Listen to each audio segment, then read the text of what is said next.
Sou Humberto Teodoro Júnior, atualmente advogado e juiz ou desembargador aposentado do Tribunal de Justiça de Minas Gerais. Fui também, durante 42 anos, professor universitário no ramo do direito. Bom, eu nasci de uma família ambientada na justiça. Meu pai era escrivão na comarca de Ituiutaba. Desde a infância, a minha convivência foi com o cartório, com as pessoas que militavam, portanto, na vida forense. Eu completei o curso de bacharelado em 1961. E a esse tempo eu era funcionário do Banco do Brasil. Em 1968, isto é, 7 anos depois da formatura, eu me habilitei no concurso de acesso à magistratura junto ao Tribunal de Justiça de Minas Gerais.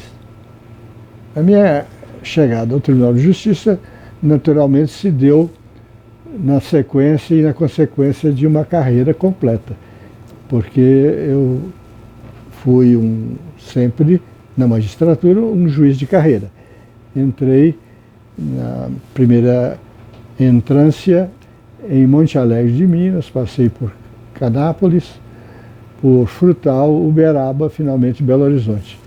E estive por 3 anos, mais ou menos, na comarca da capital, como juiz, e passei, em seguida, ao Tribunal de Alçada, que aquele tempo ainda funcionava, onde também permaneci durante entre 3 e 4 anos, para finalmente, em 1982, chegar ao Tribunal de Justiça, por promoção, por merecimento. É interessante notar que todas as promoções foram sempre por merecimento. Eu tinha sempre um projeto de vida pautado no estudo e na vida acadêmica de direito.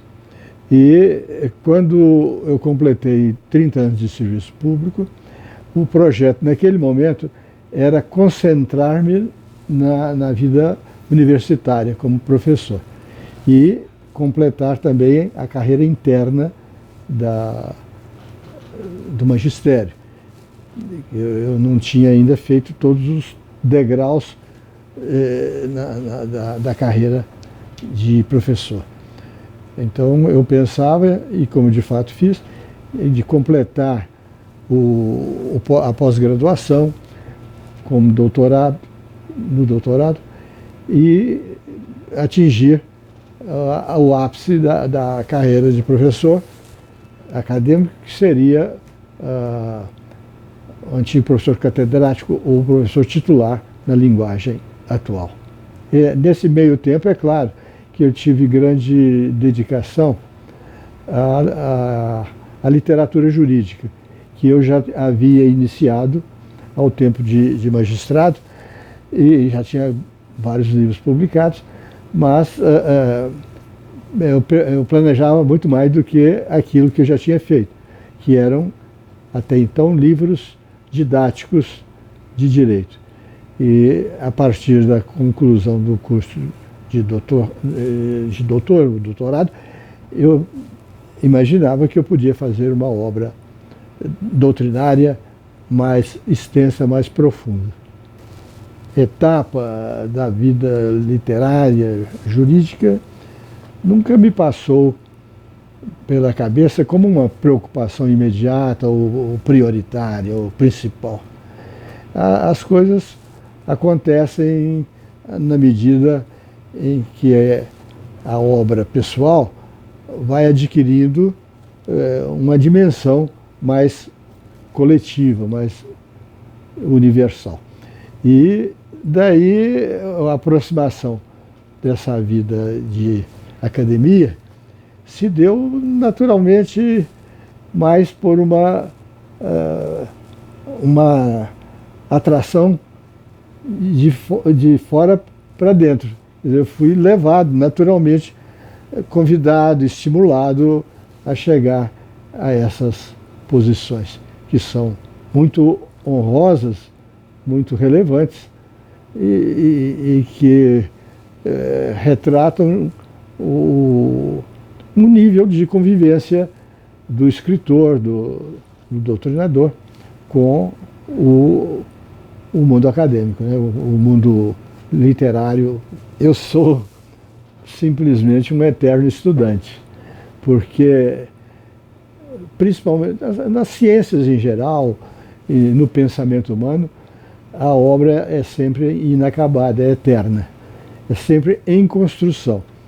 E eu senti isso desde os bancos escolares, né? A construção da cultura, da personalidade jurídica, da personalidade humana mais ambiciosa, de progresso na linha dos valores mais puros, mais seletos, que essa vida é a vida do estudante e que, portanto, para ser alguém dedicado à vida jurídica, ser principalmente um agente participante da vida do direito, que isso exige uma disposição para um permanente estudo, uma vida de estudo.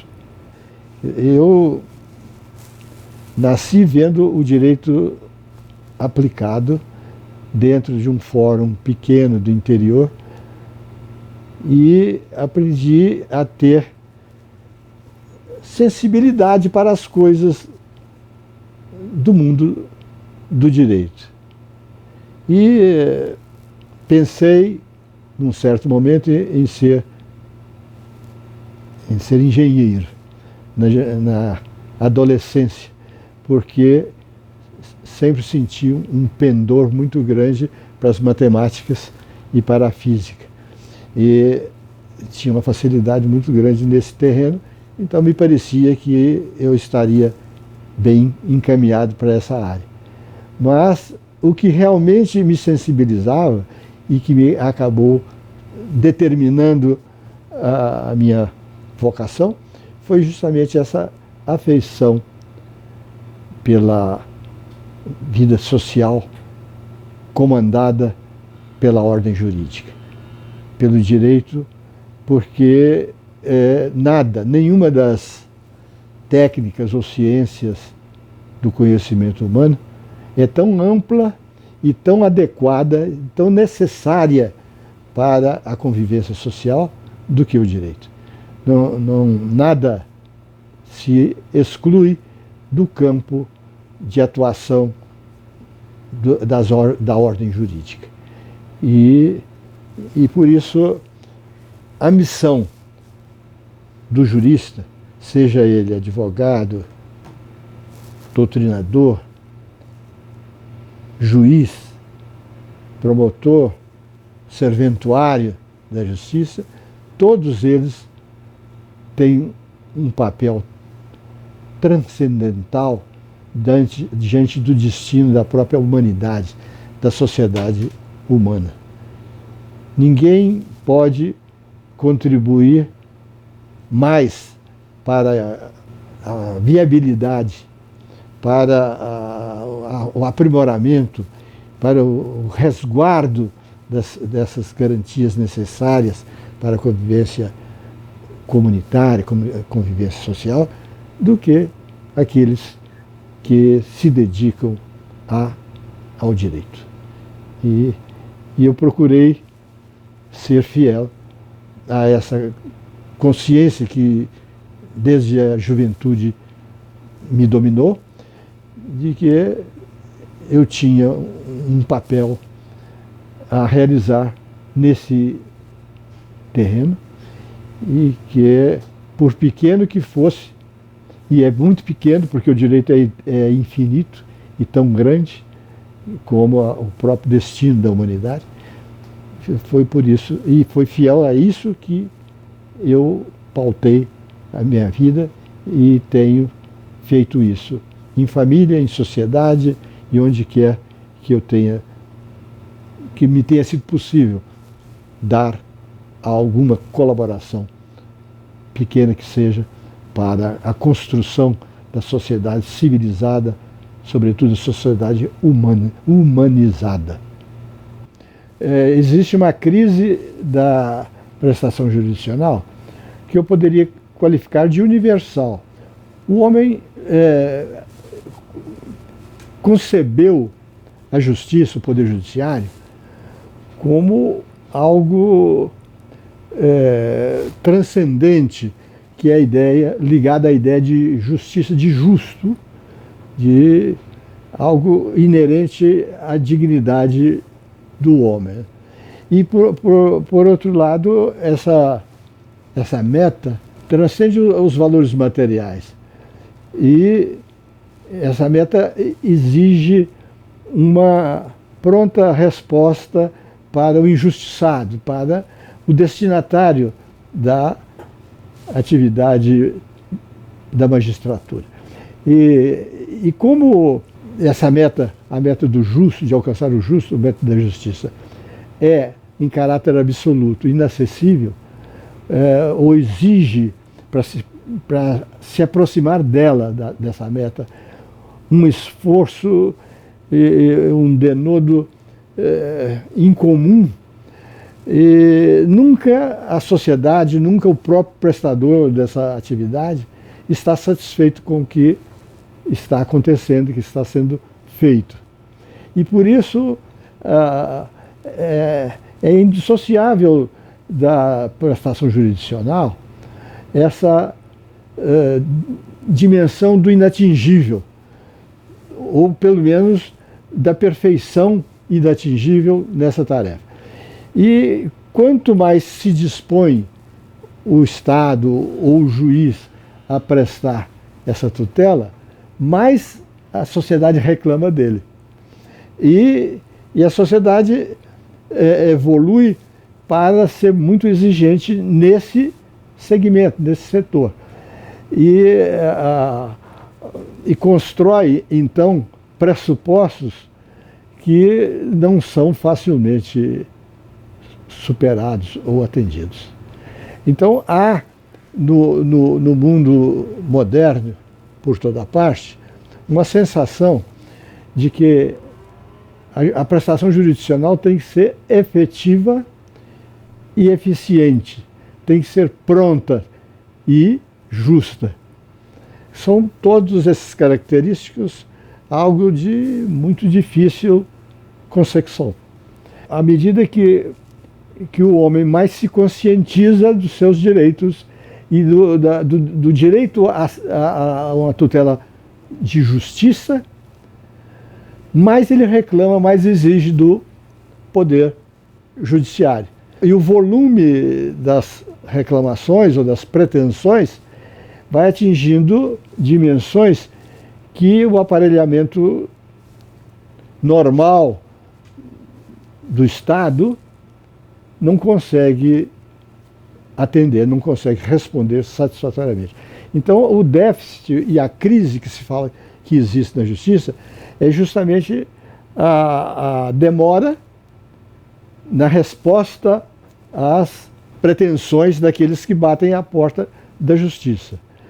Porque se tem uma consciência de que a demora ou a delonga na resposta jurisdicional vem a ser por si só uma injustiça e grave por aquilo que o próprio Poder Judiciário se propõe a fazer. E nós assistimos aqui no Brasil, por exemplo, uma verdadeira explosão de demanda da prestação jurisdicional a partir do momento em que o sistema ditatorial, que impedia e cerceava o acesso à justiça em um nível mais razoável, na medida que com a Constituição de 88, essas portas foram abertas. Daí em diante, que a cidadania se traduzia principalmente nessa capacidade, esse poder de exigir do Estado a tutela jurisdicional prometida amplamente pela ordem democrática. Então, se nós tínhamos X processos anuais, passamos a ter 100 vezes mais, 1000 vezes mais, e chegamos em poucos anos a ter quase 100 milhões de processos em andamento. E a crise, então, se manifestou pela impossibilidade de reduzir esse acervo, esse montante.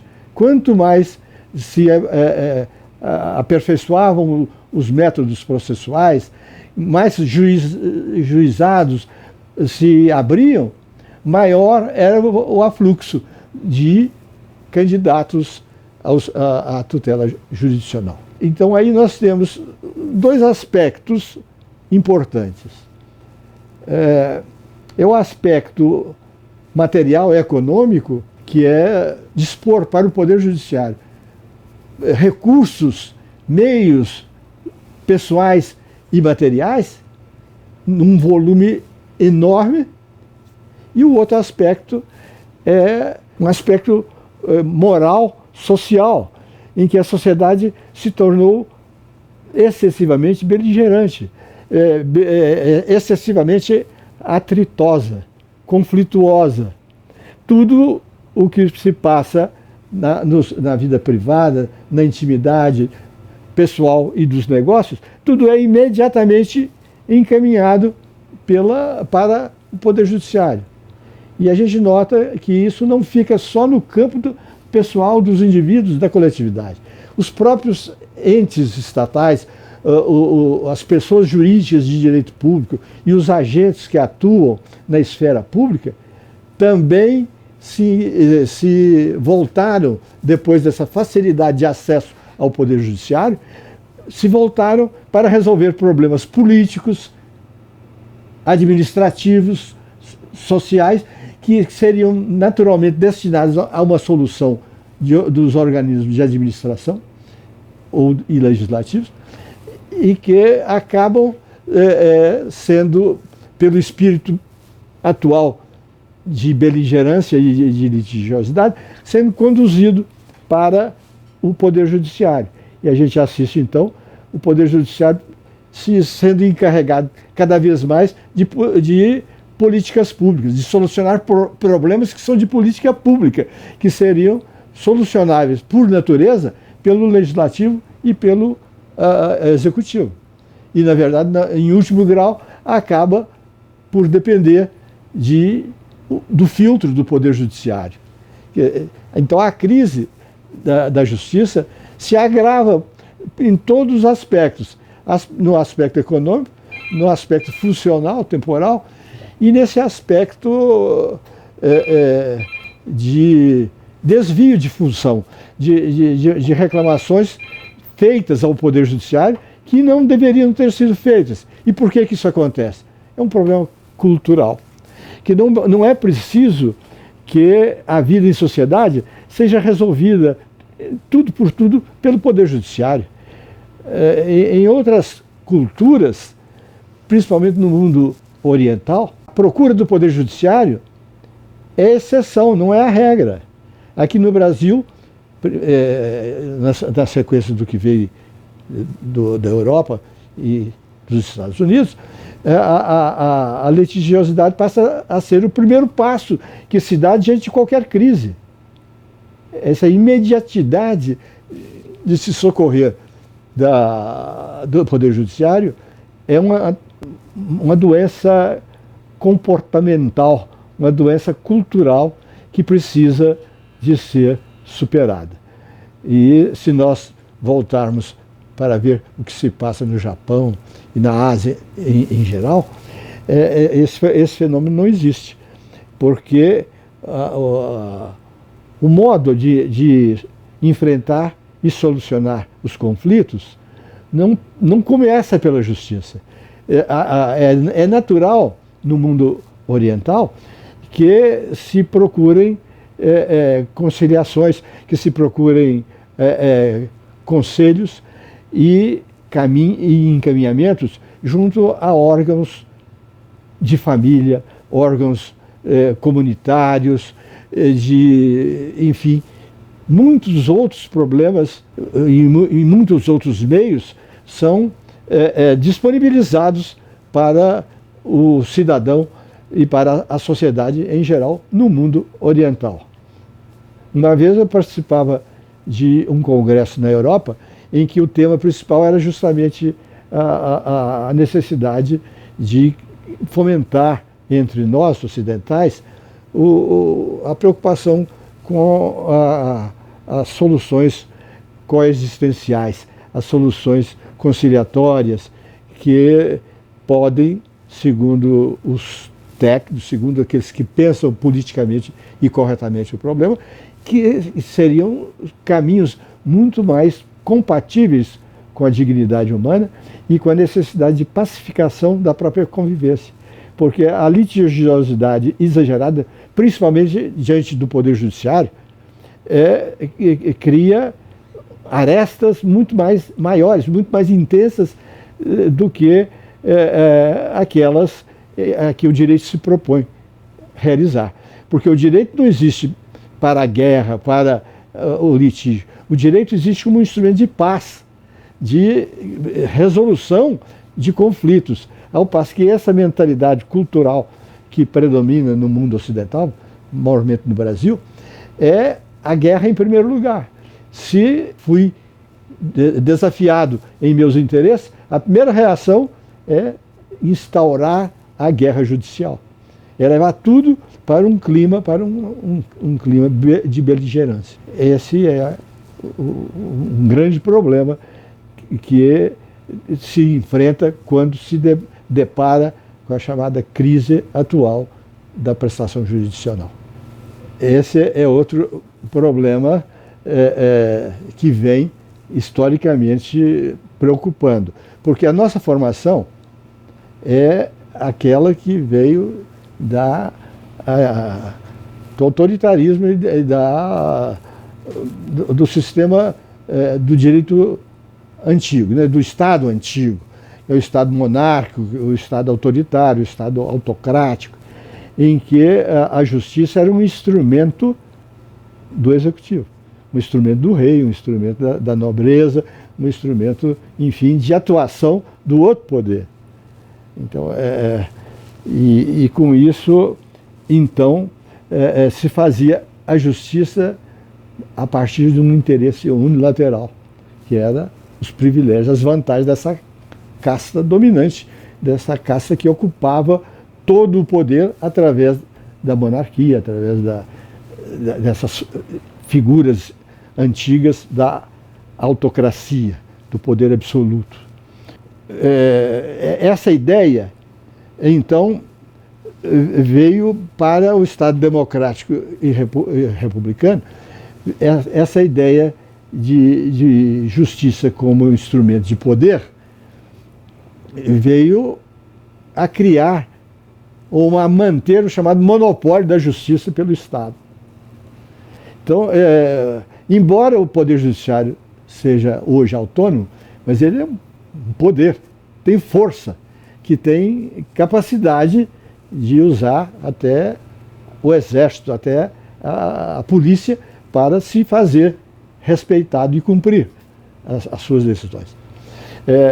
E aí, então, a gente vê que isso não é uma solução final ótima.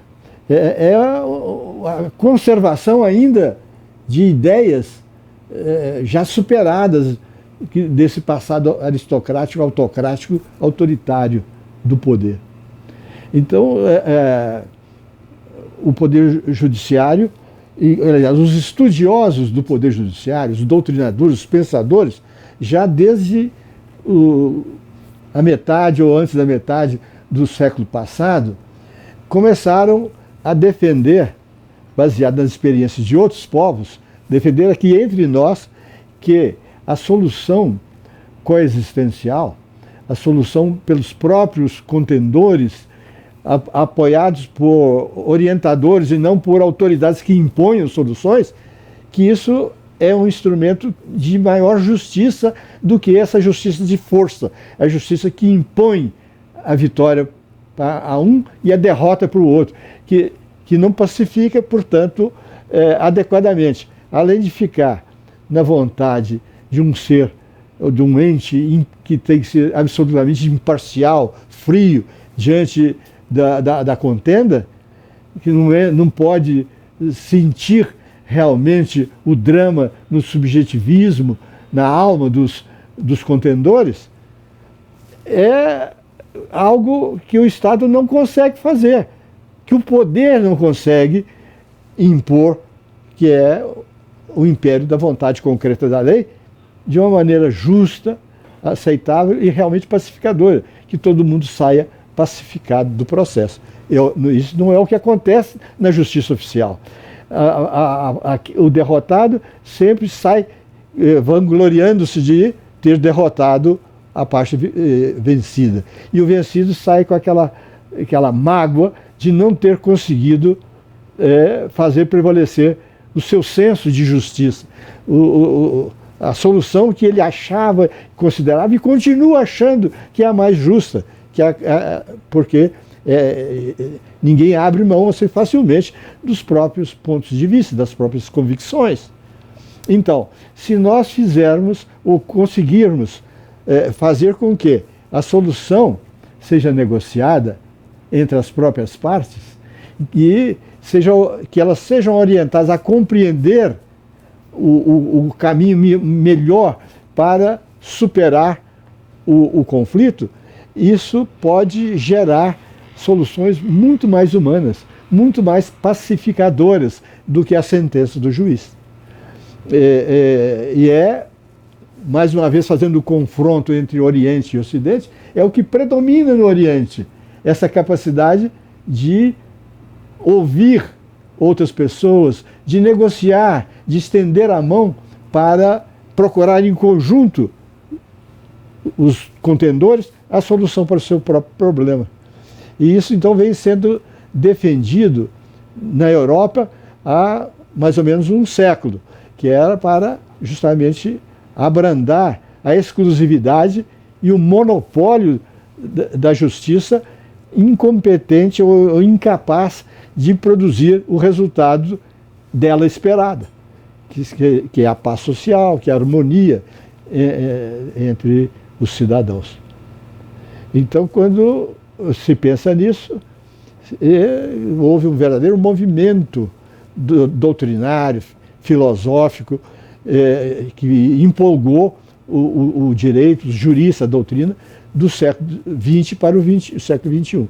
E nós estamos hoje, como está a Europa também, o mercado comum europeu, os Estados Unidos do Norte, que são aqueles que formam o nosso complexo ocidental de cultura, todos eles estão hoje empenhados nos meios negociais de solução de conflitos, porque há uma convicção geral de que se consegue melhor justiça, que se faz melhor operação de pacificação social através da autocomposição. E isso hoje está, no nosso ambiente aqui brasileiro de processo civil, está hoje proclamado dentro das normas fundamentais do próprio Código de Processo Civil. Dos primeiros artigos ali, vem dizendo que o Poder Judiciário não pode deixar de acolher qualquer pedido de quem noticie ameaça ou lesão a direito. Mas esse próprio artigo que cria a obrigação do Estado de responder a qualquer pessoa que se sinta ofendida ou ameaçada na sua esfera jurídica, esse mesmo artigo tem os parágrafos que dizem que o Estado tem o dever de fomentar a solução mediadora, conciliadora. No outro parágrafo, acrescenta que juízes, promotores, advogados, partes e todos que operam no processo têm o dever de estimular a solução conciliatória. Então veja que é um problema profundo, e é um problema que está ligado a um dos dois princípios basilares do Estado democrático moderno, que é a liberdade e a dignidade da pessoa humana. Então, para entrar na justiça é algo que o Estado não pode impedir, mas não pode obrigar. Então, não tem monopólio mais da justiça. A justiça tem o dever de estar presente quando ela é convocada, mas a parte tem o direito de não convocar a justiça oficial. E a ordem jurídica atual, a lei, o direito positivo, estimula que juízes, promotores, advogados e tudo mais do que dependa de uma solução de conflito, que possa ser encaminhado, estimulado à autocomposição. A composição mediada, amparada, não de uma forma interventiva, mas de uma forma de assessoria, de aconselhamento, de pacificação verdadeira, de identificar o germe do conflito. Porque se um terceiro, preparado tecnicamente para isso, consegue fazer com que as partes contendoras reconheçam o que é o ponto nodal do conflito, daí em diante é uma espécie de autoanálise. Eu estou certo em exigir tudo isso? Eu tenho razão mesmo, eu não tenho? Ou nós podemos encontrar caminhos que não sejam da minha derrota total, nem da minha vitória plena. Caminhos em que os interesses em conflito sejam todos eles razoavelmente satisfeitos. Esse é o espírito da moderna visão do processo no direito positivo. Isso está dito em inúmeras leis hoje atuais, está dito no Código de Processo, está dito nas entrelinhas da própria Constituição, essa paz social que se torna mais real, mais factível, se nós conseguirmos implantar esses sistemas de autocomposição entre nós. Isso aí é o drama do direito eterno. Que já em Roma, onde na Idade Antiga o direito mais se aprimorou, já se dizia que summum jus, summa injuria. Se eu pegar a lei e aplicar a lei friamente, eu vou fazer certamente uma suprema injustiça. Porque a justiça, o ideal, quando se fala em justiça, isso é um valor natural no homem, que a pessoa sente sem necessidade de definir o que é. Ser justo, não ser lesado, respeitar o que é alheio, viver em harmonia, respeitar o outro, ser livre sem ofender a liberdade alheia. O problema do juiz aplicar o direito está em que o direito nunca se contém exclusivamente na lei. Só estaria o direito contido na lei se o juiz fosse um autômato, em que simplesmente faria uma subsunção automática. O fato é esse, o direito é aquele. Mas não é isso, porque o que acontece, e isso já vem dito por leis antigas aqui entre nós, que o juiz, ao aplicar a lei, atenderá aos fins sociais e às exigências do bem comum. Então, ele tem que aplicar a lei e tem que atender aos fins sociais e às exigências do bem comum. E, então, o que a ciência do direito hoje entende como norma a ser aplicada não é apenas aquilo que o legislador colocou nos seus enunciados. Aquilo que é o enunciado da lei, é o começo da norma. A norma tem sempre que ser concretizada em função de 3 fatores. Os fatos do momento em que aconteceu o evento conflituoso, a norma que o legislador traçou e os valores que estão debaixo das normas e dos fatos. Valores que são consagrados como direitos do homem, que estão lá na Constituição, 78 incisos do artigo 5º, sem falar em outra dezena de outros artigos que também integram os direitos fundamentais, implícita e até explicitamente. Até tratados internacionais, tratados dos direitos do homem, são obrigatoriamente observáveis por um juiz brasileiro, acima do próprio direito interno, os tratados internacionais do direito do homem, aos quais o Brasil tenha aderido, terão de ser observados na hora de concretizar a norma. Então nós temos uma norma enunciada, abstratamente, genericamente, na lei. E temos uma norma que o juiz constrói para o caso, seguindo todo esse mecanismo complexo, altamente complexo, que permeia por muitas outras ciências, que sociologia, psicologia, psiquiatria, medicina, engenharia, física, matemática, tudo isso tem que estar na lógica que o juiz vai recorrer para cumprir aquela segunda etapa, que é pegar o enunciado e concretizá-lo para o caso concreto, para o caso a julgar, a decidir. Portanto, nesse sentido é que se diz que o direito não está na norma do legislador. O direito está na norma concretizada pelo juiz. O juiz não pode ignorar a tarefa do legislador, mas também não pode ser uma gravação que reproduza simplesmente aquilo que o legislador falou.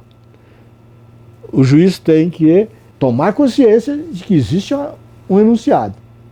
Agora, esse enunciado, diante do fato concreto a julgar, do ambiente cultural, do ambiente físico e social do momento, como eu devo adaptá-la, como eu devo interpretá-la e fazê-la real para o momento da crise que o processo tem que resolver.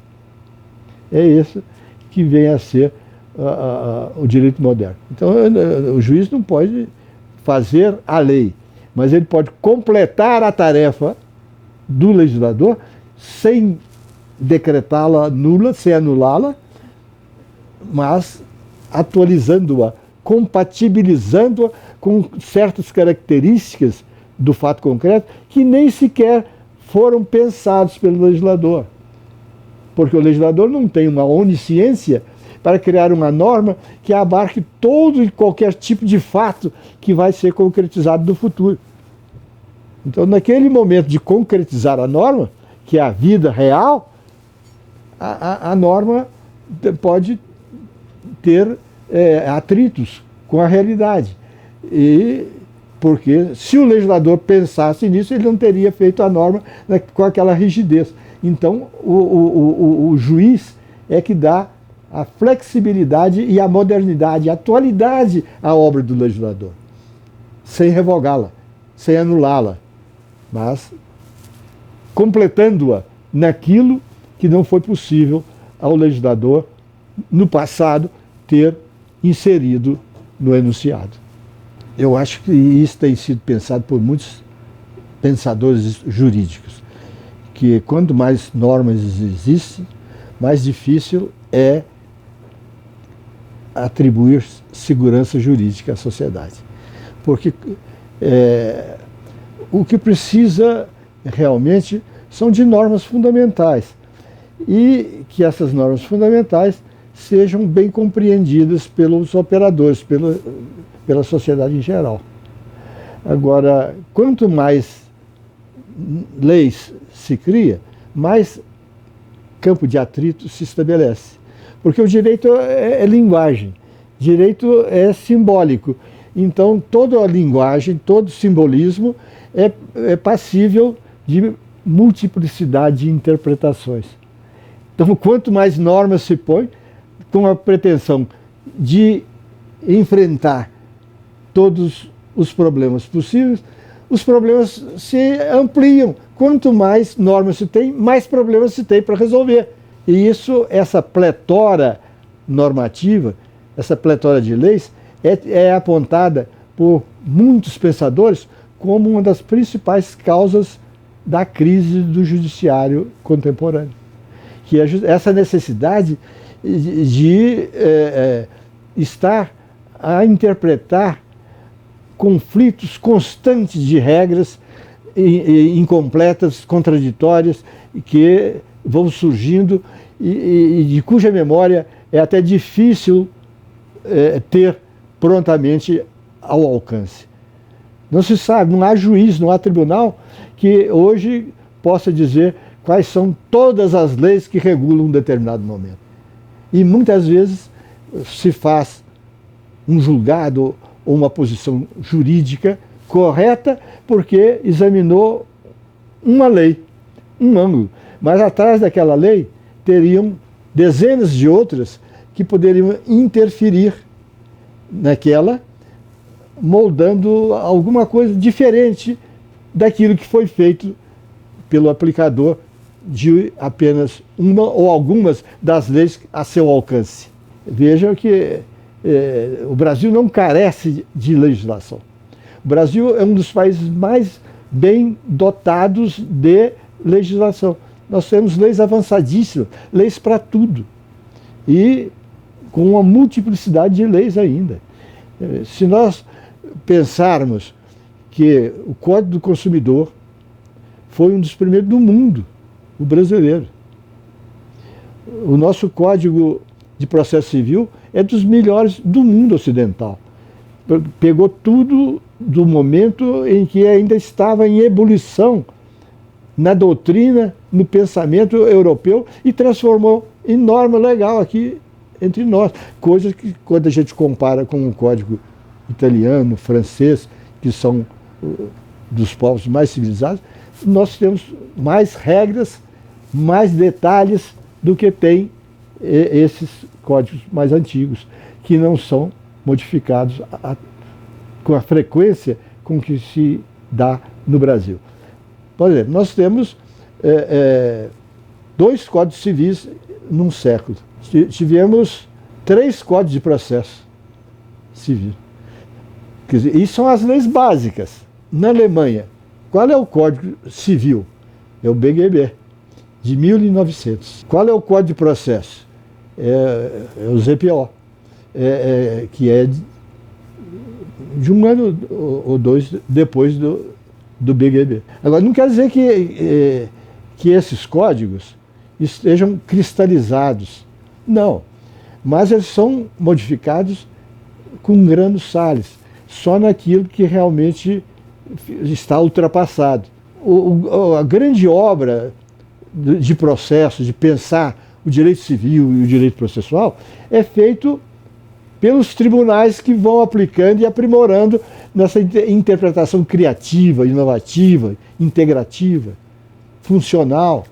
E é feito também e, sobretudo, pela doutrina, que pensa e repensa o que existe, o que deve existir e o que se pode fazer com o que existe para aprimorá-lo e torná-lo mais eficiente.